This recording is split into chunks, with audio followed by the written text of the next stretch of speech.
राधे राधे। स्वागत है आपका मेरे चैनल पर। आज मैं जिस जजमेंट की बात कर रही हूँ, ऑनरेबल सुप्रीम कोर्ट का जजमेंट, जो कि एकदम यूनिक जजमेंट है, जिसमें बायगेमी तो हुई लेकिन ना ही कोई केस चला और ना ही उसकी सजा मिली। यानी कि जब मियाँ बीबी राजी तो क्या करेगा काजी। तो इस केस में पति ने दूसरी शादी की पहली शादी के रहते हुए बिना तलाक दिए और उसके बावजूद ना कोई केस चला, ना ही उसे सजा मिली बायगेमी की, जबकि पहली पत्नी को दूसरी पत्नी के बारे में और दूसरी शादी के बारे में भी पता चल गया था। और मजे की बात, ऑनरेबल सुप्रीम कोर्ट के सामने यह भी साबित हो गया कि पति ने बिना तलाक दिए दूसरी शादी की है। लेकिन बावजूद इसके भी ऑनरेबल सुप्रीम कोर्ट ने पति के ऊपर ना बायगेमी का केस चलाया और ना ही उसे कोई सजा दी। पति ने दूसरी शादी की बिना तलाक लिए हुए, कानून तोड़ा। ये सारे एडमिटेड फैक्ट्स थे इस केस में। सब कुछ ओपनली हो रहा था, लेकिन फिर भी पति के खिलाफ कोई एक्शन नहीं लिया गया।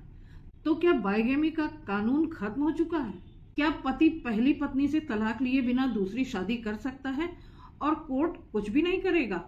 तो आज के इस वीडियो में ऑनरेबल सुप्रीम कोर्ट ने इस केस में पति की दूसरी शादी जानते हुए भी, ये सब प्रूव होने के बाद भी कोई एक्शन क्यों नहीं लिया, पति के खिलाफ इस केस में क्यों बायगेमी का केस नहीं चलाया गया। तो वीडियो बहुत ही इंपॉर्टेंट होने वाला है। वीडियो में अंत तक बने रहिएगा।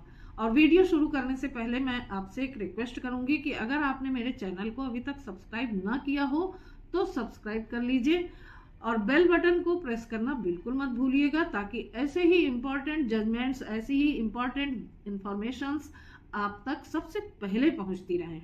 और अगर आपकी भी कोई लीगल समस्या है या मैट्रिमोनियल डिस्प्यूट चल रहा है तो आप डिस्क्रिप्शन बॉक्स में दिए गए मेरे नंबर पर मुझसे संपर्क भी कर सकते हैं। तो चलिए जान लेते हैं इस केस के फैक्ट्स क्या है। इस केस में एक शादीशुदा पति शादी से बाहर जाकर एक महिला से अफेयर करता है, उसे शादी का झांसा देकर उसके साथ संबंध बनाता है। अभी इस केस में पति ने उस महिला के साथ दूसरी शादी नहीं की, और जब इस दूसरी महिला को ये पता चलता है कि उसके साथ धोखा हो रहा है, उसके साथ यौन शोषण हो रहा है, तो ऐसे में वो महिला उस व्यक्ति के खिलाफ यौन शोषण, रेप और चीटिंग की एफआईआर दर्ज कराती है। ट्रायल कोर्ट में केस चलता है और उस व्यक्ति को 12 साल की सजा सुनाई जाती है। अब ये व्यक्ति जिसने अभी दूसरी मैरिज नहीं की है उस महिला के साथ, वो इस सजा के ऑर्डर के अगेंस्ट हाई कोर्ट में अपील करता है। लेकिन यहाँ पर हाई कोर्ट भी इस सजा को कायम रखता है और उसकी अपील को डिसमिस कर देता है। और इसके बाद यह व्यक्ति ऑनरेबल सुप्रीम कोर्ट के शरण में जाता है। वहां पर वो अपनी अपील फाइल करता है। अब यहाँ पर इस केस में एक बहुत बड़ा टर्निंग पॉइंट आता है। ऑनरेबल सुप्रीम कोर्ट के सामने इस व्यक्ति ने एक नई बात, एक नया फैक्ट आके रख दिया सामने। ऑनरेबल सुप्रीम कोर्ट के सामने इस व्यक्ति ने बताया कि ये जो विक्टिम महिला है, इसने उसके साथ कंप्रोमाइज कर लिया है और सेटलमेंट कर लिया है। सेटलमेंट के तौर पर उसने उस महिला के साथ शादी कर ली है और उन दोनों की एक बेटी भी है, और वो दोनों इस समय पति पत्नी की तरह रह रहे हैं। वे दोनों इस समय खुशहाल जीवन जी रहे हैं। इसलिए ट्रायल कोर्ट ने जो सजा कायम की है मेरे खिलाफ, उसको रद्द किया जाए और खत्म किया जाए। यहाँ पर ऑनरेबल सुप्रीम कोर्ट के सामने उस व्यक्ति ने स्वयं एडमिट कर लिया कि उसने वो जो विक्टिम महिला है उससे शादी कर ली है, जो कि दूसरी शादी है, और उसने पहली शादी का तलाक अभी नहीं लिया है। इस तरीके से उस व्यक्ति के खिलाफ ये क्लियर कट बायगेमी का केस था। यहाँ पति खुद एडमिट कर रहा था कि उसने बिना पहली पत्नी को तलाक दिए दूसरी शादी कर ली है, और उसकी दूसरी पत्नी भी कोर्ट के सामने ये एडमिट कर रही थी कि उसने शादी कर ली है। तो देखने वाली बात यहाँ पर यह है कि हमारा कानून क्या कहता है। हमारा कानून कहता है, अगर कोई व्यक्ति बिना पहली पत्नी को तलाक दिए दूसरी शादी कर लेता है तो वो सेक्शन 494 आईपीसी के तहत बायगेमी का अपराध करता है और वो दूसरी शादी इलीगल होगी, इनवैलिड होगी। नए कानून में बीएनएस की धारा 82 के अंतर्गत ये ऑफेंस होगा। ऑनरेबल सुप्रीम कोर्ट ने यहाँ पर बताया कि बायगेमी के लिए 3 चीजों का होना आवश्यक है। पहला पॉइंट तो ये कि पहली शादी अभी भी सबसिस्ट कर रही है, यानी कि पहली शादी अभी भी अस्तित्व में है। और दूसरा पॉइंट ये कि जो दूसरी शादी हुई है वो पूरे रीति रिवाज के साथ होनी चाहिए। और तीसरा पॉइंट जो कि सबसे ज्यादा इम्पोर्टेंट है वो ये कि दूसरी शादी होने पर पहली पत्नी के द्वारा शिकायत आनी चाहिए। कोई कोर्ट तभी आईपीसी की सेक्शन 494 या फिर बीएनएस के 82 सेक्शन के तहत तभी कार्रवाई करेगी जब विक्टिम स्पाउस की तरफ से शिकायत की जाएगी, यानी कि बिना पहली पत्नी या पहले पति के द्वारा शिकायत किए हुए कोई भी कार्रवाई नहीं हो सकती।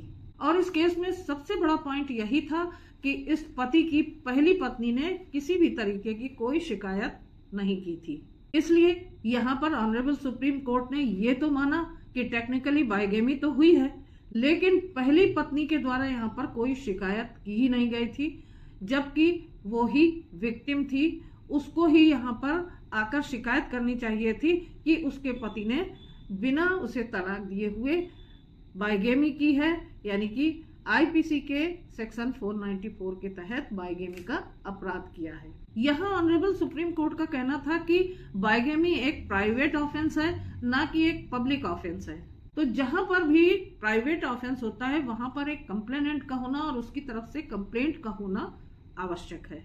तो यहाँ पर ऑनरेबल सुप्रीम कोर्ट ने अपनी कॉन्स्टिट्यूशनल पावर का इस्तेमाल करते हुए ये फैसला दिया कि ट्रायल कोर्ट के द्वारा जो पति को चीटिंग और रेप की सजा सुनाई गई थी उसे ऑलरेडी अंडरगॉन के तहत मान लिया जाए, यानी कि जो सजा पति अब तक काट चुका है बस उतनी ही सजा रहेगी, इसके अलावा पति को कोई सजा नहीं होगी, उसे जेल नहीं जाना पड़ेगा। तो यहाँ पर आपने देखा कि एक यूनिक केस था। यहाँ पर बाइगेमी का ऑफेंस तो हुआ, लेकिन टेक्निकल रीजन की वजह से ना तो बाइगेमी का केस चला और ना ही कोई सजा हुई।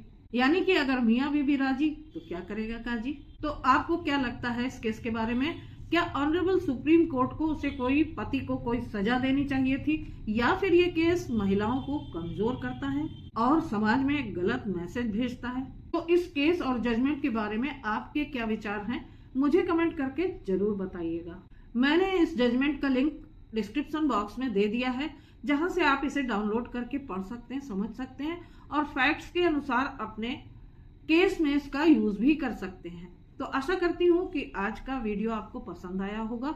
अगर पसंद आया हो तो वीडियो को लाइक और शेयर करना बिल्कुल मत भूलिएगा। 80% लोग मेरा वीडियो देखते हैं और सब्सक्राइब नहीं करते हैं, तो प्लीज आज सब्सक्राइब कर लीजिए। तो फिर मिलती हूँ अगले वीडियो में एक नई इंफॉर्मेशन के साथ, एक नए केस के साथ। तब तक के लिए अपना ख्याल रखिएगा। आप सभी को राधे राधे।